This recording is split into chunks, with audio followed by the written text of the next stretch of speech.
दिव्याभूषण माता अनुसुईया ने मुझे दिए हैं। सीता, किसी सांसारिक वस्तु को आपका शरीर छूकर दिव्य होते हुए आज प्रथम बार देखा है।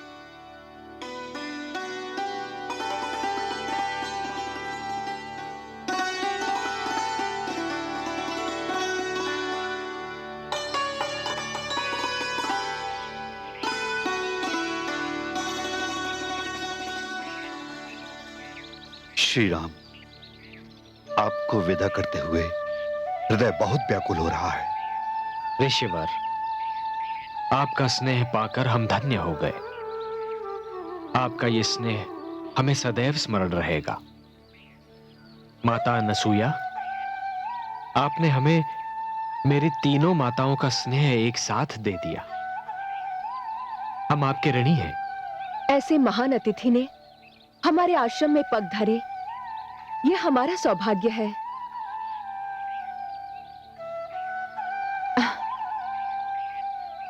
जाओ पुत्री, ईश्वर सदा तुम्हें सुखी रखे। माता, मुझे आशीर्वाद दीजिए कि मैं सदैव पातिव्रत धर्म पर अडिग रहूं। तुम पातिव्रत धर्म का इतिहास हो चुकी पुत्री।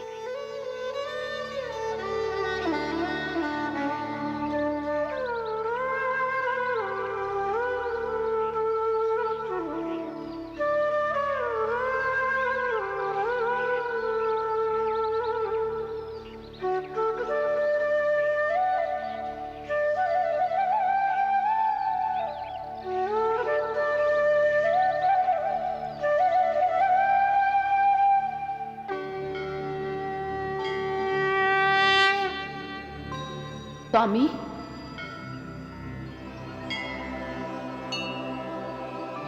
देवी, मैं आपके सुंदर नेत्रों से झांकते प्रश्न को जानता हूं, परंतु प्रश्न क्या है, यह मैं आप ही के मुख से सुनना चाहता हूं।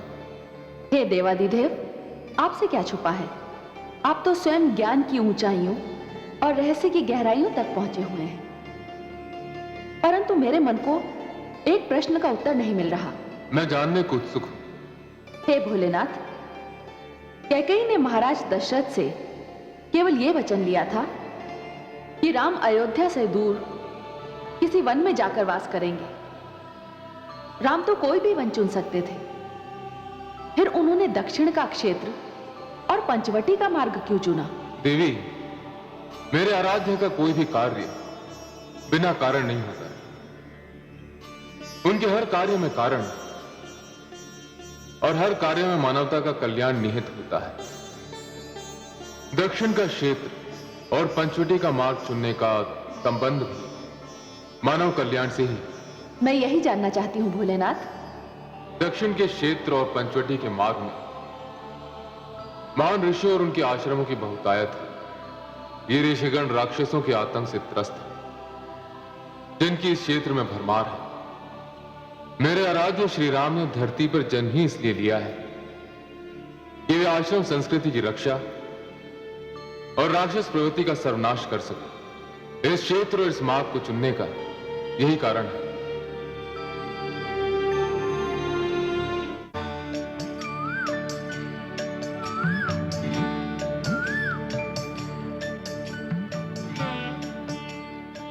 हम आप सबके आभारी हैं ऋषिगण। आपने और आपके गुरु अगस्त्य मुनि ने हमारे लिए जो कष्ट उठाया, उसके लिए कोटि कोटि धन्यवाद। अब आप लौट सकते हैं। हमें आपकी सेवा करने का अवसर मिला, यह हमारा सौभाग्य है। आप इसी मार्ग पर दक्षिण की ओर बढ़ते जाएंगे तो कुछ दूर जाकर आपको एक ही स्थान पर 5 वट के वृक्ष मिलेंगे, वही पंचवटी है।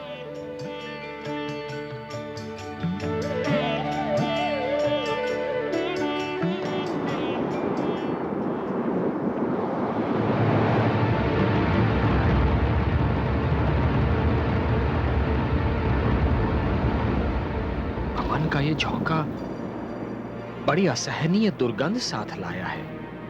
यह दुर्गंध उसी आतंक की है जिसने इस क्षेत्र को अपनी घिनौनी छाया से ढक लिया है।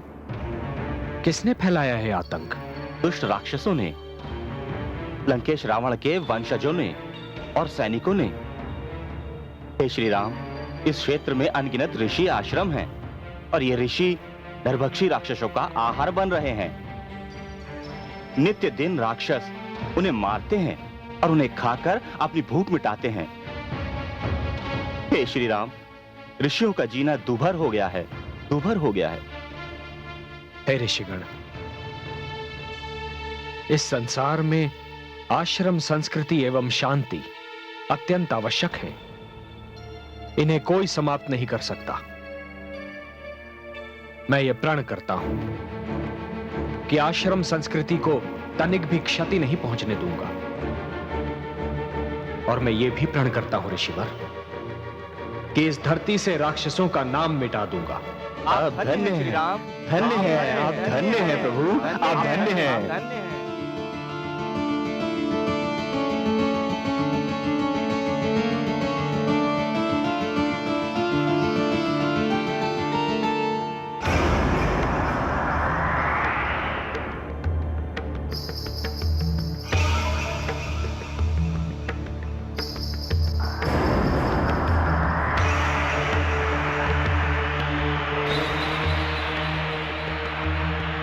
आर्यपुत्र, क्या हुआ देवी?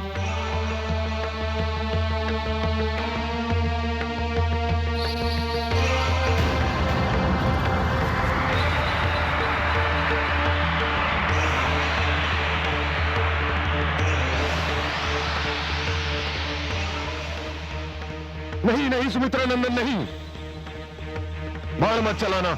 मैं तुम्हारा शत्रु नहीं, मित्र हूं। रुक जाओ अनुज। भ्राताश्री, ये किसी राक्षस की माया भी हो सकती है। किंतु सत्य जाने बिना प्रतिकार करना अनुचित है अनुज। यदि ये राक्षस होता तो तुम्हें सुमित्रा नंदन कहकर नहीं पुकारता।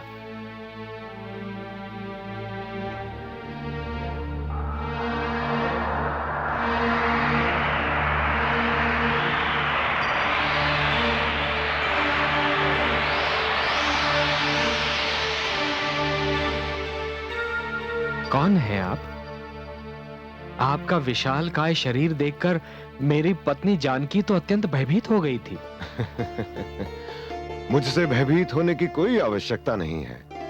मैं आपके पिता श्री महाराज दशरथ का मित्र हूं।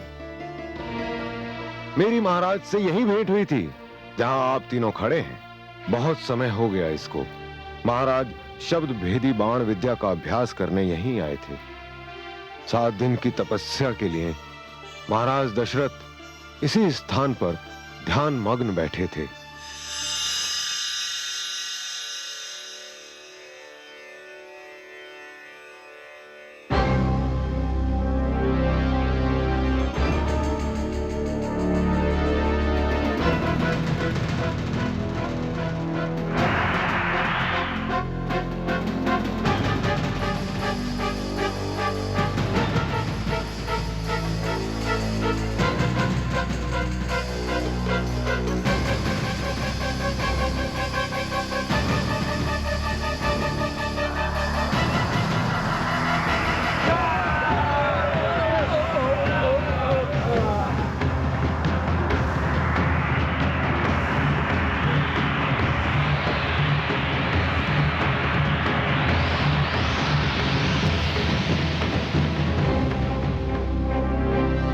दुष्टता है। साधना में लीन मानव पर हाथ उठाना तो राक्षस परंपरा के भी विरुद्ध है। जब हमें भूख लगती है तो हमारी परंपरा भूल जाते हैं। ये तो हमारा आहार है। तुम बीच से हट जाओ। कदापि नहीं। तुम नहीं जानते हम कौन हैं। हम लंकेश के भ्राता खरदूषण के सैनिक हैं। तुम कोई भी हो, मेरे रहते इस मानव को हाथ नहीं लगा सकते। ये यूं नहीं मानेगा। पहले इसे कोई समाप्त करना होगा।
इतना विशाल पक्षी मैंने आज तक नहीं देखा।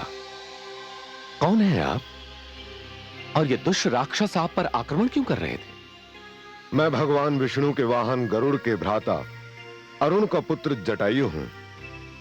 दुष्ट राक्षसों ने आपको तपस्या में लीन देखकर आप पर आक्रमण करना चाहा।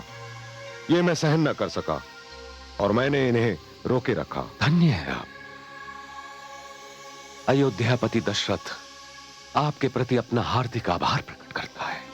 आप रघुवंशी सम्राट दशरथ हैं। आपके दर्शन करके तो मैं धन्य हो गया। मेरी मित्रता स्वीकार कीजिए।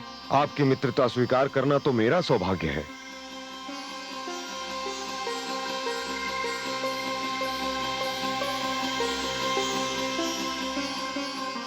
अब ये मित्रता कभी नहीं टूटेगी। कभी नहीं, मेरे जीवन के अंतिम श्वास तक नहीं। मेरे मित्र कैसे हैं और कहां हैं? पिताश्री ने स्वर्ग में वास कर लिया है। मित्र, किंतु स्वर्ग में उन्हें बहुत देर अकेले नहीं रहना पड़ेगा। मैं भी बूढ़ा हो चुका हूं। शीघ्र ही अपने मित्र से जा मिलूंगा। आप सब कहां जा रहे हैं? हम सब पंचवटी की ओर जा रहे हैं। यहां से कितना दूर है? अधिक दूर नहीं, आइए मेरे साथ।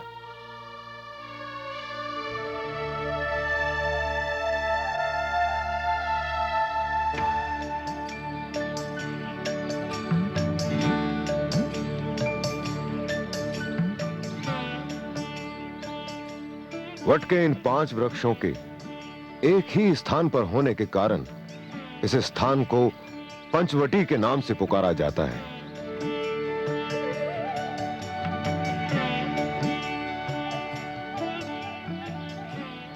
कितना मनोरम स्थान है। आपको कैसा लगा देवी?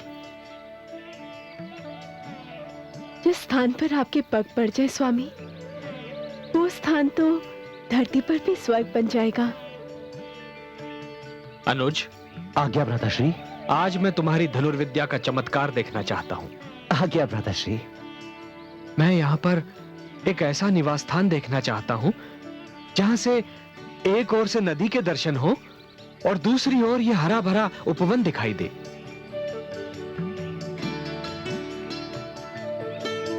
आपकी आज्ञा का पालन होगा भ्राताश्री।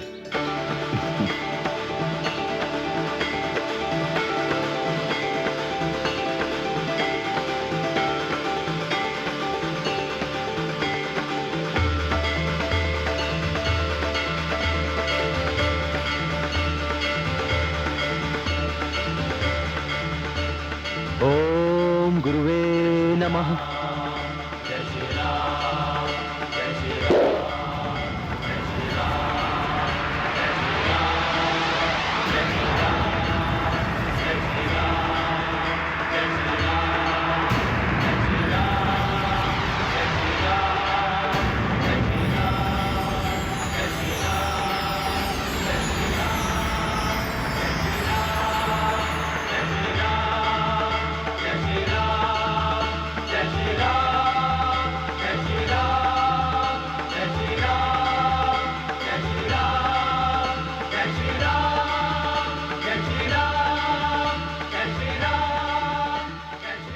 सुंदर, अति सुंदर।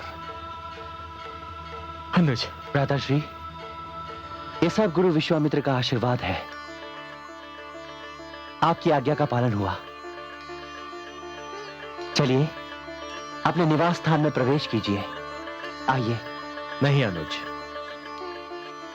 निवास स्थान में प्रथम प्रवेश तो नारी का ही होना चाहिए, क्योंकि नारी घर की शोभा ही नहीं, लक्ष्मी भी होती है। और लक्ष्मी केवल धन की देवी नहीं, सुख शांति की देवी भी है। आइए देवी।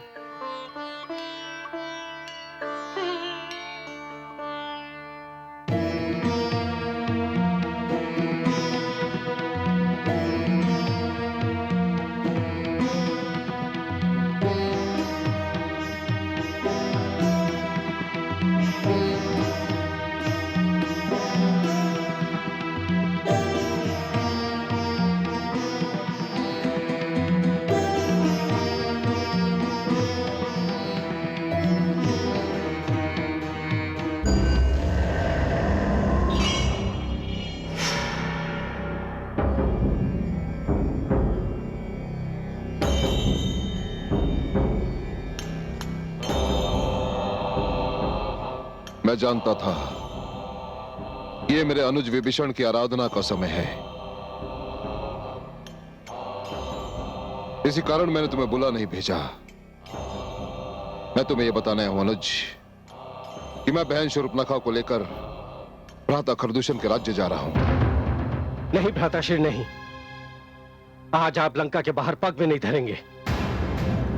विभीषण, क्षमा कीजिए भ्राताश्री, मैं छोटा हूं, आपको आज्ञा तो नहीं दे सकता, किंतु इसे मेरी विनती समझिए या अनुरोध कहिए, पर आज आप कहीं मत जाइए। परंतु तुम इतने भयभीत क्यों हो विभीषण? मेरे लिए तो आप ही सब कुछ हैं भ्राताश्री। मेरी ज्योतिष विद्या मुझे बता रही है कि आज आपका लंका से बाहर जाना उचित नहीं है। कोई बहुत बड़ा संकट आपकी ओर बढ़ रहा है। संकट? तुम बार बार ये क्यों भूल जाते हो अनुज कि संसार का बड़े से बड़ा संकट भी मेरा कुछ नहीं बिगाड़ सकता, क्योंकि मुझे स्वयं ब्रह्मा का वरदान प्राप्त है। मैं जानता हूं, भली भांति जानता हूं भ्राताश्री, किंतु मैं अपनी ज्योतिष विद्या को भी तो नहीं झुठला सकता। मैं आपके आगे हाथ जोड़ता हूं, आपके पांव पड़ता हूं, कम से कम आज तो आप कहीं मत जाइए। मेरी विनती मान लीजिए भ्राताश्री। अनुज विभीषण, तुम जानते हो कि मैं तुमसे कितना स्नेह करता हूं, और तुम ये भी जानते हो कि मेरा निश्चय अड़ीग होता है, जिसे संसार में कोई नहीं बदल सकता, क्योंकि मैं रावण हूं, लंकापति रावण, स्वर्गाधिपति रावण। परंतु मैं अपने अनुज का हृदय भी नहीं तोड़ सकता। यदि तुम कहते हो अनुज, तो आज मैं कहीं नहीं जाऊंगा। धन्यवाद, बहुत बहुत धन्यवाद भ्राताश्री, बहुत बहुत धन्यवाद।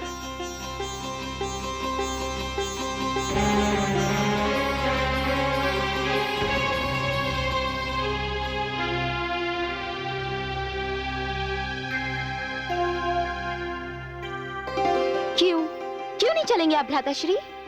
बहन, तुम्हें तो ज्ञात है कि मेरे जीवन में तुम्हारा और अनुज विभीषण का जो स्थान है वो अन्य किसी को प्राप्त नहीं। अनुज विभीषण का अनुरोध है कि उसकी विद्या कहती है कि आज मुझे कहीं नहीं जाना चाहिए, और मैं उसके अनुरोध को टाल नहीं सकता। इसी कारण तुम्हें भ्राता खरदूषण के पास जाना होगा। मैं उसे संदेश भिजवा चुका हूं। मुझे तो जाना ही था। मुझे मेरे जीवन का अकेलापन कहीं चैन नहीं लेने देता। जानता हूं,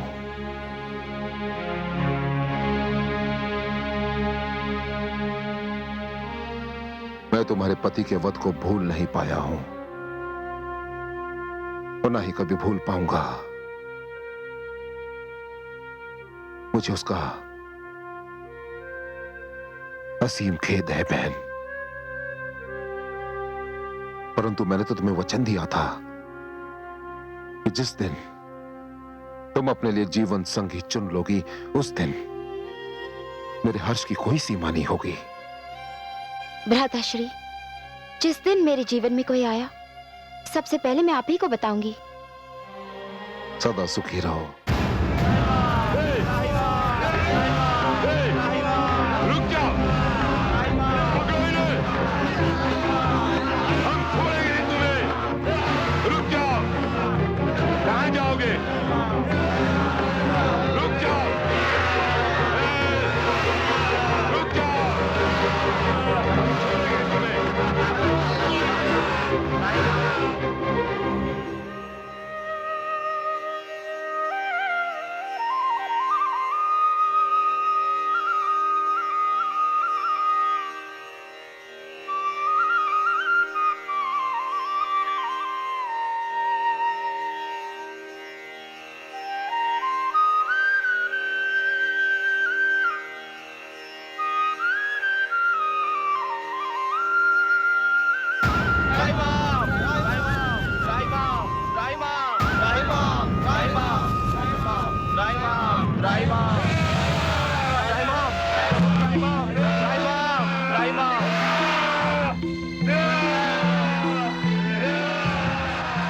रुक जाओ दुष्टों। क्यों इन असहाय ऋषिगण को आतंकित कर रहे हो? ए मानव, तू नहीं जानता हम कौन है? हम रावण के भ्राता खर और दूषण के सेना नायक त्रिशरा है। इन ऋषियों को हमें दे दो। ये ऋषिगण मेरी शरण में आए हैं और मेरी शरण में आए हुए किसी व्यक्ति को कोई छू भी नहीं सकता। तुम सेना नायक त्रिशरा को ललकार रहे हो तो ये लो।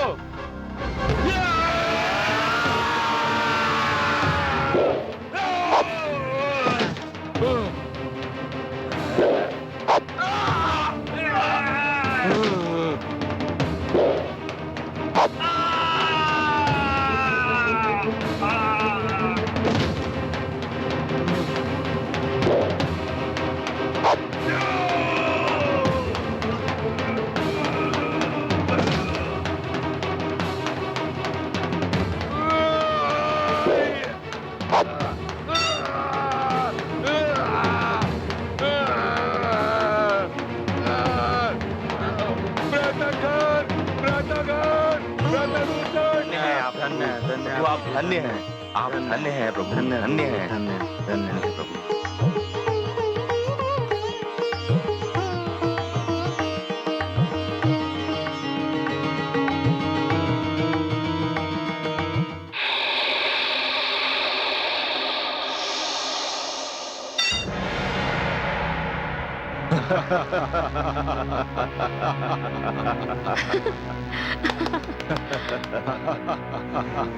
बहन शूर्पणखा।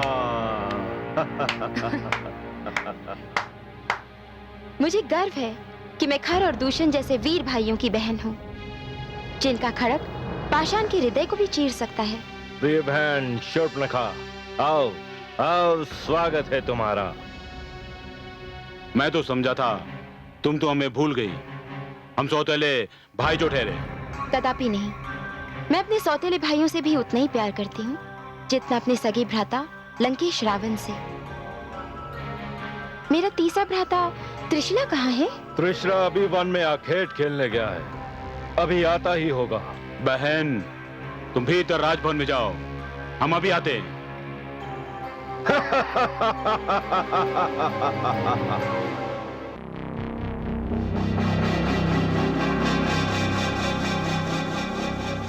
व्रताखर, व्रतदूषण, व्रताखर, व्रतदूषण, व्रताखर, व्रतदूषण। बहन शूर्पणखा। क्या हुआ भ्राता त्रिशरा? तुम्हारी ये दशा किसने बनाई? क्या बताऊं बहन शूर्पणखा, ऋषियों को मारने गया था, पंचवटी में न जाने कहां से एक मानव आ गया जिसने मेरे सारे साथियों को मार डाला। मैं बड़ी कठिनाई से अपने प्राण बचाकर भाग पाया हूँ। मानव? देखने में तो मानव ही लगता है, किंतु महावीर लगता है। अपार शक्ति है उसमें, लगता है सारे संसार में उसे कोई हरा नहीं सकता। मुझे विश्वास नहीं होता। पर मुझे विश्वास है, मैं उसका सामना कर चुका हूँ। मेरे जैसा वीर उसे हरा नहीं सकता। लगता है उसे कोई हरा ही नहीं सकता। व्रताखर और दूषण के साथ मिलकर उस पर आक्रमण करने के अतिरिक्त और कोई उपाय समझ में नहीं आता। न जाने कौन है वो मानव। कोई भी हो, परंतु ऐसा मानव है देखने योग्य। सुनो भ्राता त्रिशरा, अभी भ्राता खर और दूषण से कुछ न कहना। पहले मैं पंचवटी जाकर देखती हूँ कि कौन है वो जो राक्षसों से भयभीत नहीं होता। नहीं, नहीं बहन, अकेली मत जाना, कहीं वो तुम्हें क्षति न पहुंचा दे। क्षति? और मुझे? मुझे कोई क्षति नहीं पहुंचा सकता, क्योंकि मैं खर, दूषण, त्रिशरा और लंकेश रावण की बहन शूर्पणखा हूँ। शूर्पणखा।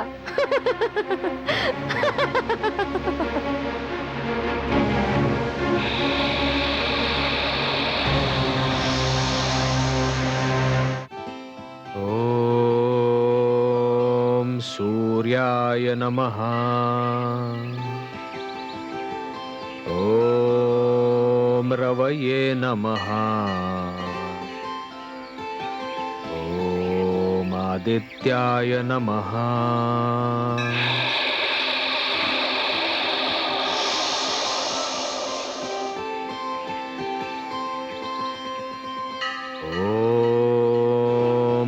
भास्कराय नमः। यही है वो मानव, भ्राता त्रिशरा जिसकी बात कर रहे थे। नहीं नहीं, ये मानव नहीं। मानव तो मैंने बहुत देखे हैं। ये तो त्रिलोक का कोई देवता लगता है जो भटककर पृथ्वी पर आ गया है। ओम सवित्र नमः। ये मानव नहीं हो सकता। ये तो लगता है सूर्य की किरणों ने मानव का रूप धारण कर लिया हो। इसके मुख पर तो दृष्टि ही नहीं ठहर पा रही। ओम प्रभाकराय नमः। चुपनखा, ये तुझे क्या हो गया है? अपने शत्रु से ही तुझे प्रेम हो गया? ये तो वही है जिसके लिए मैंने जन्म लिया है।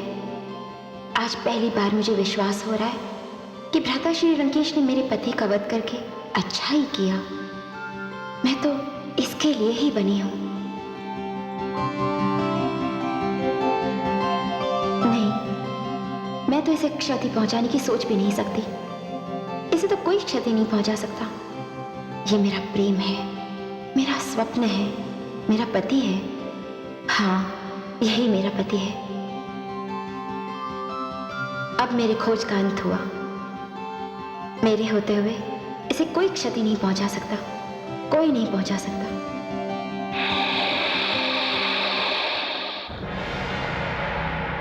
यह जानते हुए भी कि वह मानव हमारे कई राक्षसों का वध कर चुका है, तुमने बहन शूर्पणखा को वहां अकेले जाने ही क्यों दिया? मैं क्या करता? उसी ने कहा था आपको न बताया जाए। वह स्वयं जाकर देखेगी। आप तो परिचित है उसके हट से। यदि उसे कोई क्षति पहुंची तो भ्राता रावण को हम मुंह दिखाने के योग्य ना रहेंगे।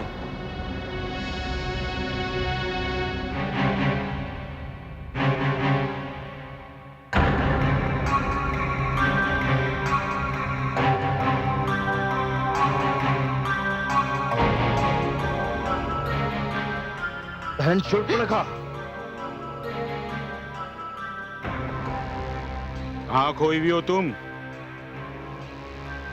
उस मानव ने तुम्हें किसी प्रकार की कोई क्षति तो नहीं पहुंचाई?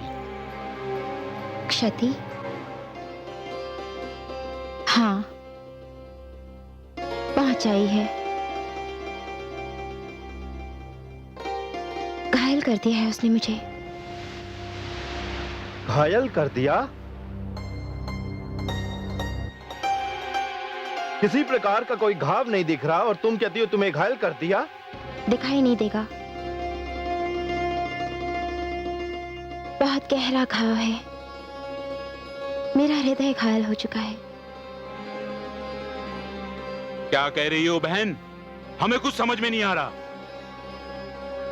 तुम्हें घायल करने का उस मानव को हम कठोर दंड देंगे। नहीं, कदापि नहीं। उसे क्षति पहुंचाने का ध्यान अपने मन में भी न लाना। परंतु क्यों? क्योंकि उसने अपनी पौरुष और सुंदरता से मुझे घायल किया है। उसकी एक झलक ने मेरे जीवन का सूनापन दूर किया है। उसे देखते ही मैं उस पर मोहित हो गई। राक्षसी, और वो एक तुच्छ मानव पर मोहित हो गई। हम राक्षस मानवों से श्रेष्ठ हैं। हमें इस प्रकार उनकी प्रशंसा करना शोभा नहीं देता बहन। भ्राता रावण सुनेंगे तो क्रोध से पागल हो जाएंगे। मुझे मेरे प्रिय भ्राता रावण ने वचन दिया है कि जिसे भी मैं अपने पति के रूप में चुनूंगी उसे वे सहर्ष स्वीकार करेंगे। तुम लोग चिंता मत करो। मुझे बस इतना ही जानना है कि उसने मुझे तो मोहित कर दिया, परंतु मैं उसे मोहित कैसे करूंगी? और ये मैं जानकर ही रहूंगी। बहन,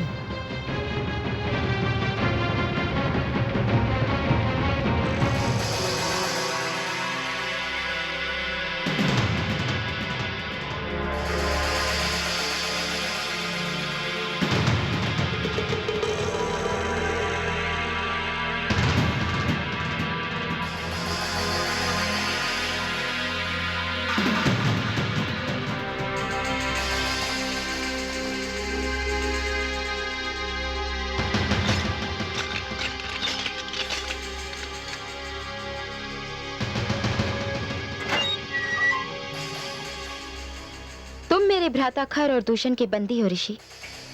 यदि तुमने मेरी सहायता की तो मैं तुम्हें मुक्त कर दूंगी।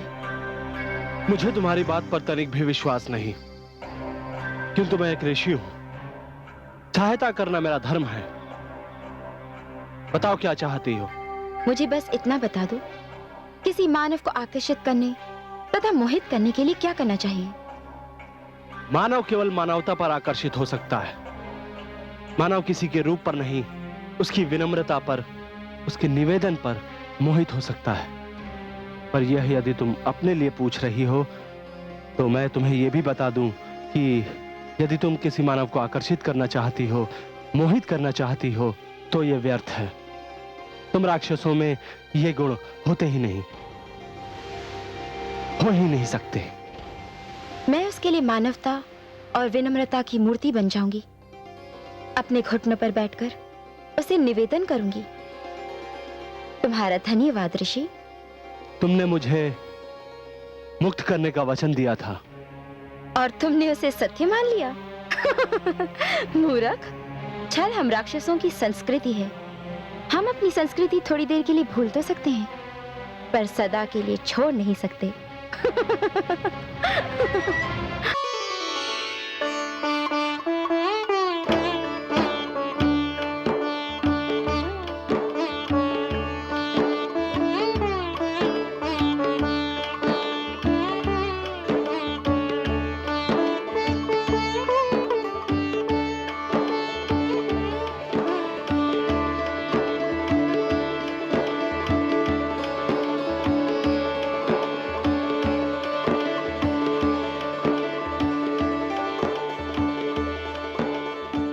क्या देख रहे हैं आर्यपुत्र? देवी, आपके हाथ का स्वादिष्ट भोजन मुझे इतना भा रहा है कि अब मुझे चिंता हो रही है कि अयोध्या लौटने पर मेरा क्या होगा। मैं आपकी चिंता का कारण समझ नहीं पाई। अयोध्या लौटने पर क्या होगा? अयोध्या का श्रेष्ठतम रसोइया भी ऐसा स्वादिष्ट खाना नहीं बना सकता, और राजभवन के नियम आपको पाकशाला में जाने नहीं देंगे। अब फिर मेरा क्या होगा देवी? कोई भी नियम पत्नी को उसका पत्नी धर्म निभाने से रोक नहीं सकता है। पत्नी का धर्म है पति को सुख पहुंचाना। यदि आपको मेरा बनाया भोजन भाता है तो मैं हर नियम तोड़कर आपके लिए भोजन बनाऊंगी।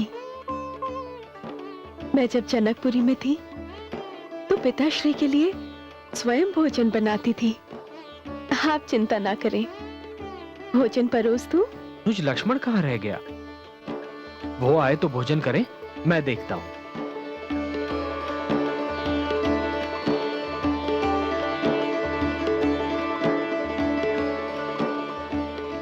लक्ष्मण, लक्ष्मण,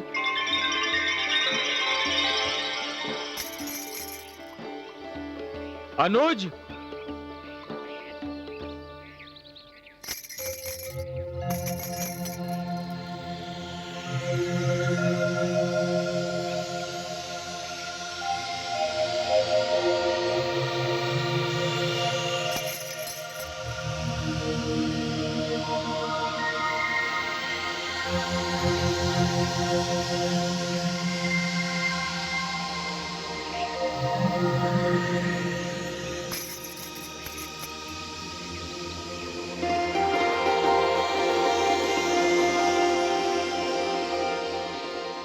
हे मानव, मैंने जीवन में तुम जैसा दूसरा मानव नहीं देखा।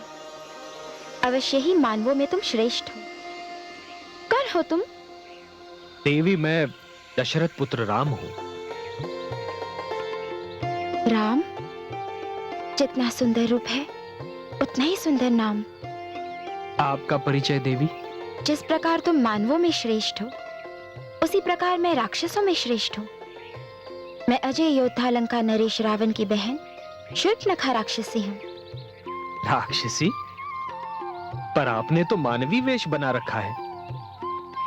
तुम्हारे लिए राम, केवल तुम्हारे लिए। मैं समझा नहीं देवी। जिस क्षण से मैंने तुम्हें देखा है उसी क्षण से मैं तुम पर मोहित हो गई हूँ। तुम सूर्य की वंदना कर रहे थे और मैं तुम्हारी आराधना कर रही थी। मैं तुम्हारे समक्ष विवाह का प्रस्ताव लेकर आई हूँ। प्रशंसा के लिए धन्यवाद देवी, किंतु वो कुटिया देख रही हैं आप? हाँ, देख रही हूँ। उस कुटिया में एक सुंदर नारी है और वो सुंदर नारी मेरी धर्म पत्नी है।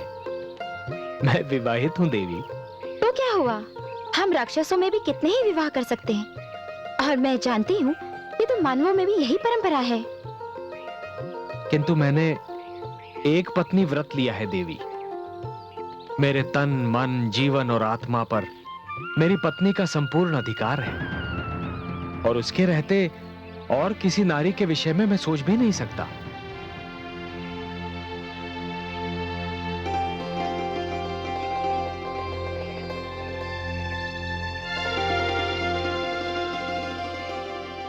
ये कौन है? ये मेरा अनुज लक्ष्मण है। तुम्हारा ध्यान मन से निकालना बहुत कठिन है, पर ये भी तो रूपवान है। यदि तुम मुझसे विवाह नहीं कर सकते, तो ये तो कर सकता है। आप ही पूछकर देखिए ना देवी।